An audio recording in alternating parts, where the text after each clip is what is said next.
श्री गुरु रविदास सभा सैक्रामेंटो, यहाँ की पूरी प्रबंधक कमेटी, जिनका प्यार सहयोग मुझे हमेशा मिलता रहा, भाई तेजा विरक जी, इंद्रजीत पड़बग्गा जी, हमारी बातों को लिखकर, छापकर, वीडियो के माध्यम से बहुत दूर तक पहुंचाने वाले प्रेम चुंबर जी, भाई दीपक जी, बलजीत सिंह जी, हंसराज काजला जी, लॉस वेगस से चलकर आए मदन कैले जी, भाई विनोद चुंबर जी, मक्खन लाहौर जी जो राइटर हैं, और हमारी वाल्मीकि सभा क्यूबा सिटी और सैक्रामेंटो के भी सारे साथियों को मैं धन्यवाद करता हूं। आज बड़ा महान दिन है। हम लोग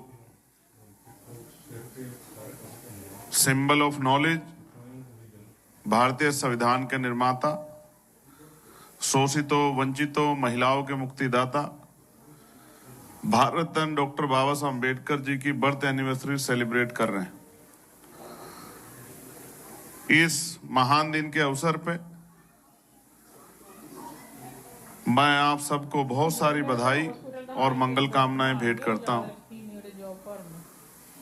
और मैं आप सबका धन्यवाद भी देता हूं कि पिछली बार भी आप लोगों ने मुझे ये सम्मान बख्शा था। इस बार हालांकि आने की सिचुएशन नहीं बन रही थी, लेकिन कहते तमन्ना अगर सच्ची हो तो रास्ते हजार होते हैं, तमन्ना अगर झूठी हो तो बहाने हजार होते थे। तो आपकी सच्ची तमन्ना थी कि मैं यहाँ आऊं, तो रास्ते बन गए और 2-3 दिन के अंदर ही पूरा कार्यक्रम तय हुआ कि भाई जाना है। हमारे साथी बार बार कह रहे थे पक्का हो जाए तो बता दो, तो हम लोग पोस्टर जारी कर दें। तो मैंने कहा कि भाई कोशिश तो कर रहा हूं, लेकिन जो ड्यूटी उसको तो करना ही। प्यारे साथियों, संचालक महोदय बड़े शानदार व्यक्ति हैं। पिछली बार भी यही संचालक थे, और एक एक मिनट को किस तरह से यूज करना है वो बहुत जिम्मेदारी से कार्यक्रम को कराते हैं। और जब वो यहाँ वक्ताओं को कहते हैं कि भाई 2 मिनट में खत्म कर लेना, तो मुझे लोकसभा की याद आ जाती है कि जैसे ही 2 मिनट होते हैं तो वो घंटी बजा देते हैं, और हम कहते हैं साहब 10 सेकंड बस एक आखिरी बात कहने की, तो मना कर देते हैं। तो खैर उन्होंने किसी को मना तो नहीं किया, लेकिन उन्होंने पहले ही टाइम बता दिया कि भाई 2 मिनट 1 मिनट में आपको अपना गाना खत्म करना है। पवन बाजी का तो गाना पूरा नहीं हुआ, पंजाबी वाला उन्होंने कह दिया चलो खत्म हो गया। तो ये बड़ा अच्छा है कि आप लंबे समय से कार्यक्रम कर रहे हैं। तो कैसे कार्यक्रम करना है, कैसे अपने अतिथियों को सम्मान देना है, उनका मान सम्मान रखना है, कैसे अपने कार्यक्रम को आगे बढ़ाना है, ये आप लोगों से आता है। मेरे साथ चल के आए भाई रोहित जी, तमाम वो साथी जिनका सहयोग मुझे हमेशा मिलता रहता है। अच्छा हुआ मैं जैकेट पहन के आया, अगर बिना जैकेट के आता तो फिर मैं यहाँ किसी की जैकेट ढूंढ रहा होता, क्योंकि मौसम अंदर आपने ठंडा किया हुआ है। प्यारे साथियों, बाबा साहब पे मैं आप अगर 50 वक्ता भी आके अपनी बात रखें तो हम बाबा साहब के बारे में पूरी बात नहीं कर सकते, क्योंकि बाबा साहब का जो जीवन है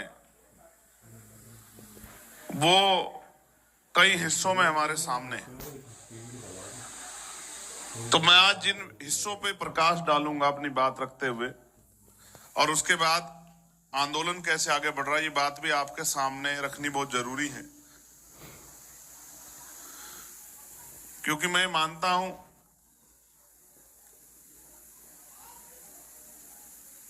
जितना प्यार मुझे मिलता है, जितना सपोर्ट मुझे मिलता है, शायद ही किसी और को मिलता होगा इतनी कम उम्र में। इस बात को भी मैं महसूस करता हूं, और इस महत्वपूर्ण दिन पे बस मैं आपसे ये वादा ही कर सकता हूं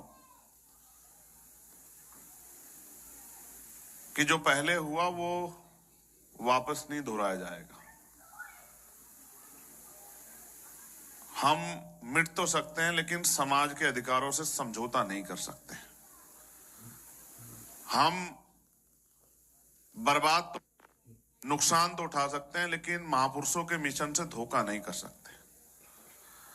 हम जब तक लहू का आखिरी कतरा और आखिरी सांस रहेगा तब तक हम लोग अपने महापुरुषों के कारवा को आगे बढ़ाने का काम करते रहें।